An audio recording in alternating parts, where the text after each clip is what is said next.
Hi guys, this is Jed. This is Monica, and this is the SKL podcast, which means share ko lang.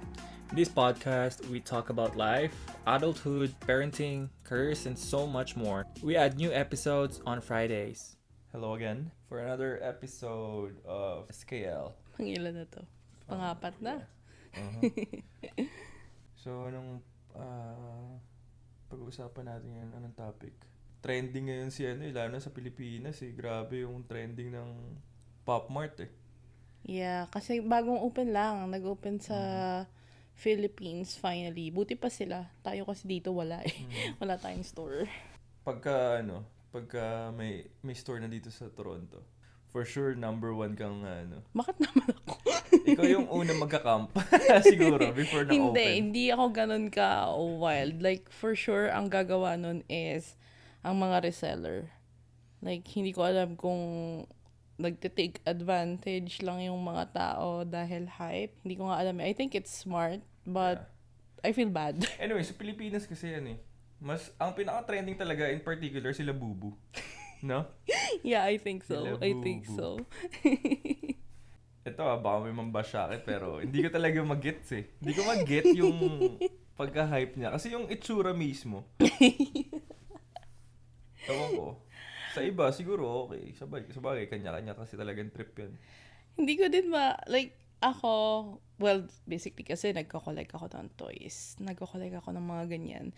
Pero wala akong labubu. Ni isa. And wala akong balak. If anything, siguro gusto kong i-resell. Or, I don't know, hindi ko talaga makita yung sarili kong kukuha nun. Because, yung price range siya, ang pinag-usapan pa lang natin yung SRP. Yung SRP pa lang. Yung price niya, kasi lang din naman ang price ng mga kino-collect kong characters. So, might as well doon ko na lang gagastusin kesa kay Labubu. And at the same time, I tried, nagtingin ako nung restock sa website mismo ng Pop Mart Canada. Parang wala pa yatang 30 seconds. Sold out agad. Hindi ko alam. So, probably bot na yun Parang hindi, you can't tell me na tao yung bumibili nun. Ganun kabilis. And hindi mo kasi makakontrol na ang bot Yeah, exactly. Kahit sa, ang tagal ng, sa sneaker, yan yung bot na yan, pero hindi mo talaga makakontrol yan. Yeah. Sa mga listeners, no? Si Monica kasi, nag-collect ng hindi pala Space Molly. Hindi. Skull Panda. Skull Panda. Si Scalpy. Yeah. I mean, may potential din naman na, like, may mga iba pa akong gustong characters. But so far, hindi ko lang din talaga trip si Labubu. Ayoko na lang din pahirapan sarili ko kung sakali. I think, kaya lang naman siya sumikat. Kasi, Pop Mart has been around for years na. Like, 2010. And even prior to that, diba, yung mga hype sa Bear Bricks, and then COS, and ang dami-dami pa, like, sige, kahit nga kung balikan mo way back, like, may Sanrio, and everyone, like, mga bata, kinokollect yan. Mga bata nga, hindi pa sila aware na gusto nila maging collector. Nag-hoard na sila yan, lagi sila nagpapabili, di ba? But anyways, sila Bubu, kaya lang naman yan sumikat. Diyos ko, sino pa bang nagpasikat? For sure, may isa, di ba? May isang artista, or kung sino mong sikat. So, lahat naman ng ganun Sino pa ba ngayon? Di syempre, to si Blackpink, yung Lisa. Siyang nagpauso noon. Kaya simula nung pinost niya yung isang Labubu, ayan na. Diyan na nag-wild ang mga tao. But the thing is, kaya naman yung ginawa yun is because yung designer, pareho silang Thai. So, proud lang din naman siya dun sa design. Kaso, ang mga tao, hindi naman sila Thai. Patay. Patay. Hindi naman sila, like, proud dun sa, artist. Pero, nakisabay lang sila kasi gusto nilang maging same with Lisa. Lahat naman ng bagay parang sa industry din ng sneakers. May isang nagsuot lang, kahit hindi maganda. Oh, yes. Oh, yes. Tapos tataas na agad yung resale value niya. Totoo. Diba? Ubusan agad, tas yung demands, tas ayan na, mahal na. Pero naaalala mo ba yung mga toys natin nung bata tayo? Anong mga laruan mo nun? Ano ako dati? Kasi, to be honest talaga, nung bata ako, more on outdoor games kasi talaga ako dati.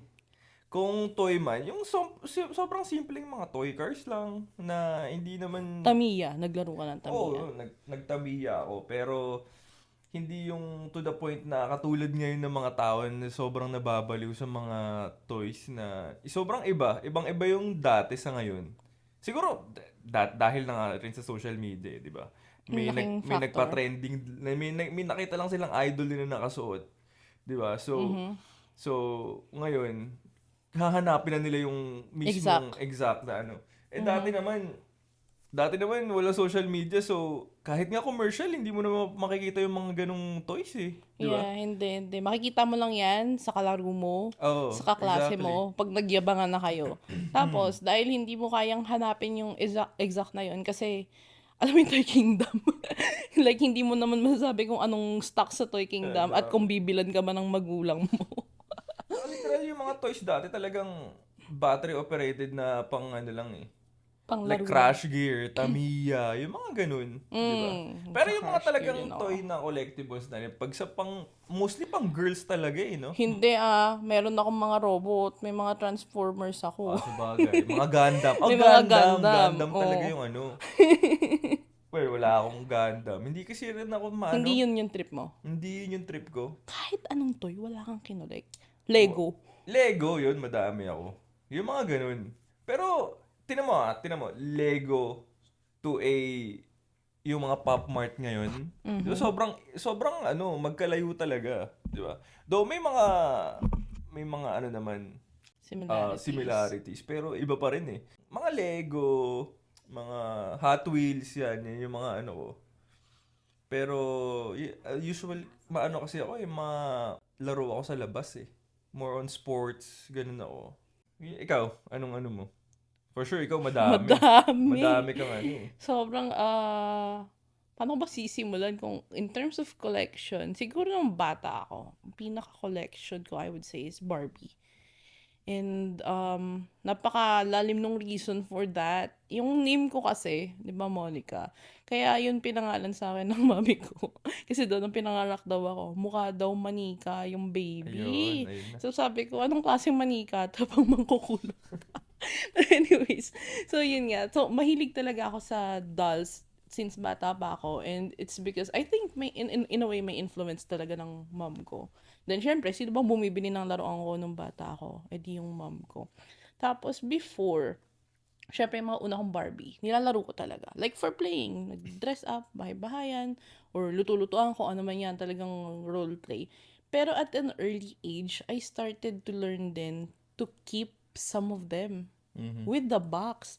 And sabi nga nila, parang hindi naman yan normal sa, like, yung bata na talagang i-value niya na yung Yeah. toy ng ganyan. Mhm. Kasi gusto niya yung laruan, gusto niya Yeah. yung hawakan, and yung iba talagang sinisira pa, 'di ba? Pero ako talagang naka-box sila. Siguro I started around mga 6 or 7, hanggang sa eventually nasa box na lang talaga yung mga dolls ko, yung mga Yeah. Barbie Kasi ko. toy, like, basically, what is the meaning of toy? Like, it's meant to Kung be hindi mo played eh, di lalaroin, ba? yeah. So, I think for me naman kasi, since meron akong like available for playing, and kontento na ako doon, kasi marami ring nakabukas, and like enough naman na siya for me.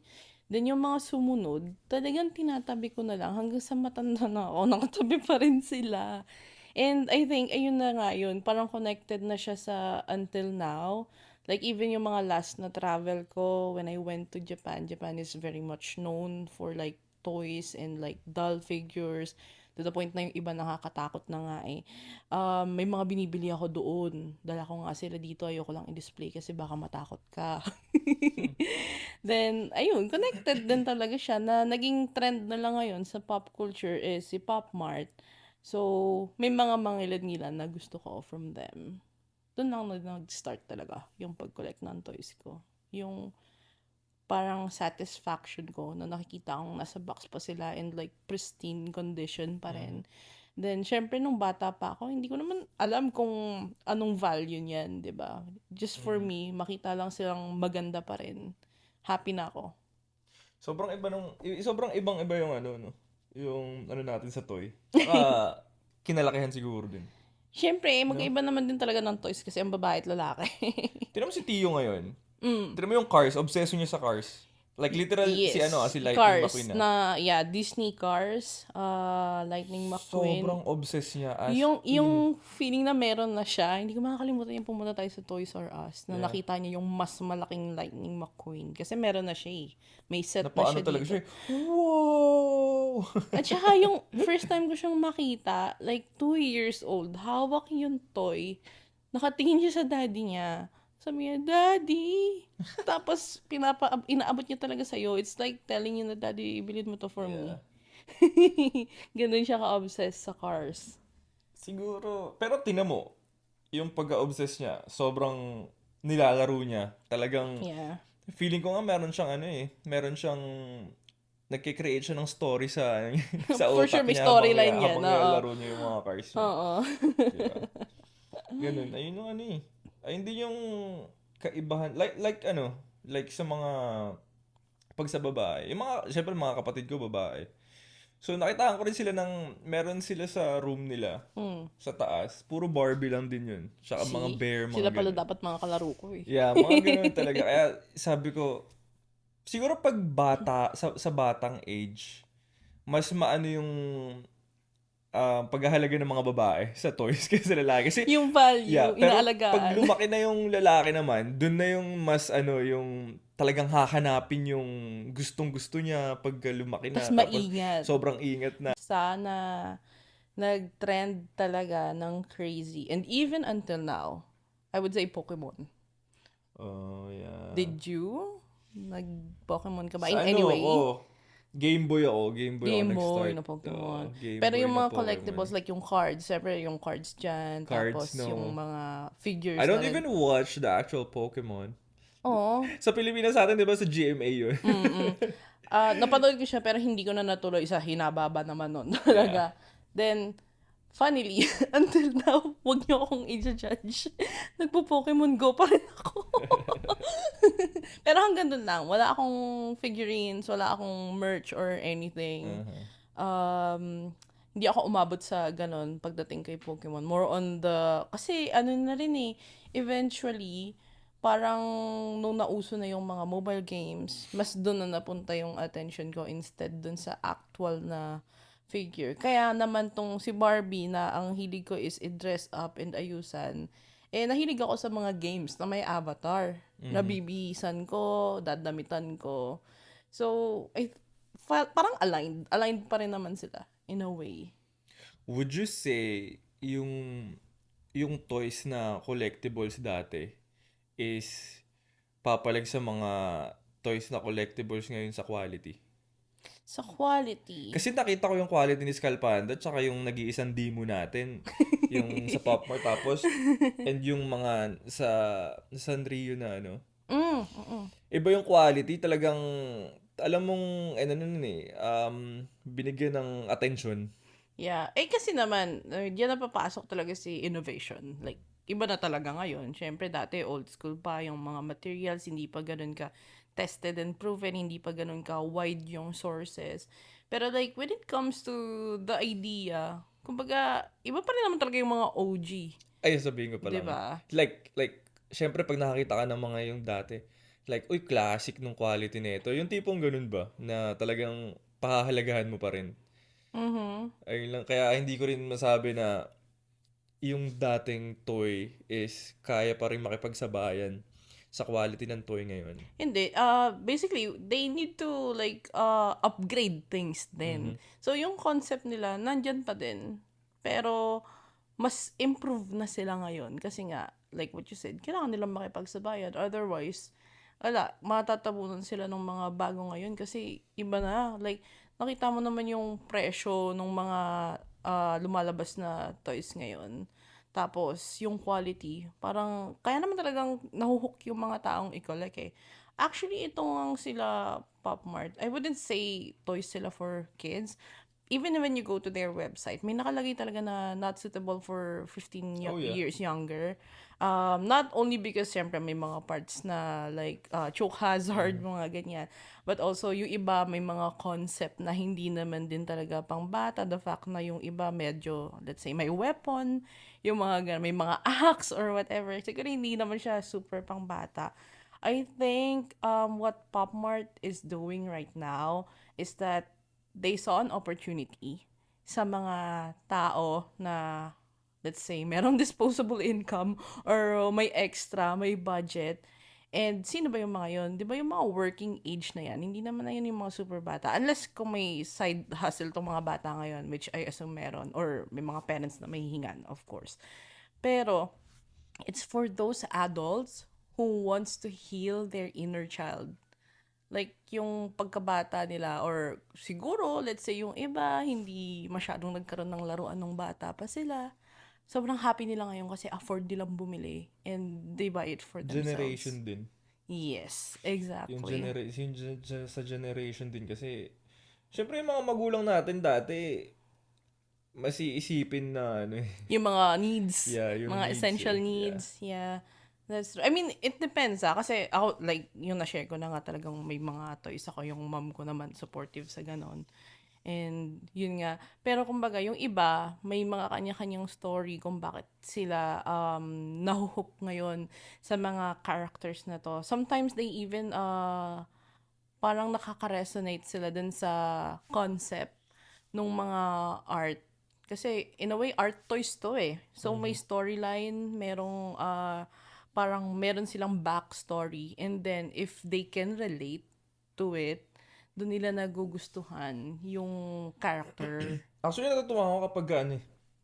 Pag nakakita ko sa online na ano, yung pag may upcoming na release tapos ginagawa, ina-animation nila. Kasi Ang pinapakita galing, sila. ang galing ng pagkakagawa. Yeah, actually, dun din ako na-hook. Siyempre, I'm very much into animation. Then, before, akala mo, okay, figurine lang to, that's it. Figurine na iba-iba yung design. Pero ngayon, medyo mas nagkaroon na siya ng storyline. So, yung mga tao, mas parang naeengganyo na silang lalong Yeah. bumili. So, grabe yung pag-evolve nitong Pop Mart particularly. But at the same time, there are many other brands na gumagawa ng mga pop toys as we call them now. And grabe, I feel like yung industry nila sobrang nag-boom lalo. Ang dami nung ano, Funko Pop pa lang eh. Oh yes, Funko Pop. Funko. Tapos yun Hanggang nga. ngayon, Funko Yeah, is yeah, yeah. huge. Bear Brick and Cos. Talagang huge eh. Si Bear Brick and Cos kasi sama natin sila Super Plastic. Yan naman may mga concepts silang medyo parang hindi na-appreciate nila. It's not for everyone. Actually, it's more parang sa art side. Naalala ko pa nga eh. Kasi di ba gustong gusto ko yung Cos and Bear Brick. Yung mga yan. And then I posted a story nung buntis ako. Then nakasync siya sa Facebook ko. So lumabas siya sa My Day ko. Naalala mo sabi ng mami mo nag-message na sabihan mong si Monica ang magtumingin sa mga pangit. Pangit daw si Bear Bricks and Cos. So I think yun yung ang ibig kong sabihin doon is it's not for everyone. Kasi ako, I appreciate the art. I appreciate the story behind it. Pero yung ibang tao, they don't. So, kaya hindi siya ganon. Like, although nag-trend siya and nag-hype, but for a very particular niche lang. Mapapansin mo, mga sneaker collector, sila yung may gusto noon. Unlike ngayon, sila Bubu, nakita ko pa nga mga artista sa Pilipinas, grabe, si Marian Rivera, sila Heart Evangelista, and I think si Ann Curtis nag-Space Molly na, or hindi ko alam kung genuinely sila yon or pinadalan sila ng Pop Mart kasi. But still, nakita ko yung mga reaction nila nung na-unbox nila yung mga yon. They look happy. Pag-usapan natin yung quality nila, Bubu, lalo na. Do you think it's worth it yung ano, yung price? Price as SRP, it's okay. Dito, wait, magkano nga ba yun sa Pilipinas? I mean kasi dito sa atin, ang SRP is nasa 20 something to 30 each. So parang medyo okay naman. Tas is kung kuha lang isang peraso, define. Kasi pare-pareho lang din naman silang nakasabit sa bag mo. Ayoko na, parang ang pangit naman kung 10 yung nakasabit sa bag mo. But I would say okay lang. But the thing is, nag-uubusan. And resellers would sell them for like at least $80. Like from 30, bebenta na nila ng 80. So, yun na yung hindi reasonable for me. Bilib ako sa mga taong bumibili sa reseller. Wala eh. Resale gaming na ngayon talaga eh. Wala kang magagawa sa ano eh. Sa ganong industry ngayon. Yeah. So, I think, yun din yung isang sad na nangyayari do. Kasi dahil dun sa parang influence ng mga taong meron nun and nag-hype nun or whatever, or maybe they just have the capacity to buy whatever pa pinanggalingan yan, direct man or resell, sige, kaya nila.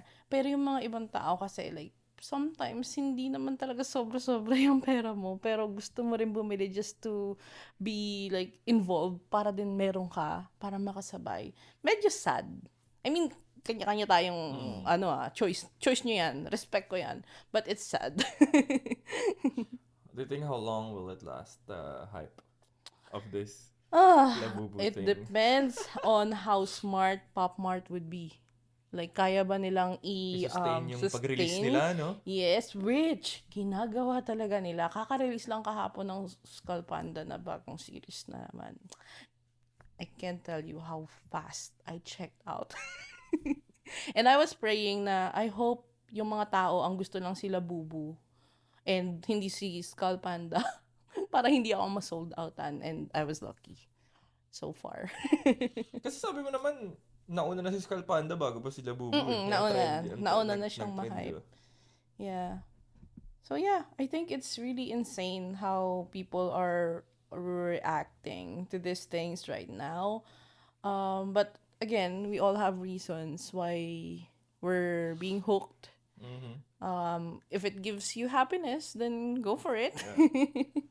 Saka, mas unahin nyo syempre yung needs. Yeah. Siguro Kung may na extra lang. ka, why not? Diba? Yeah, exactly. Madami kang extra. Go bili mo lahat ng collection. Yeah.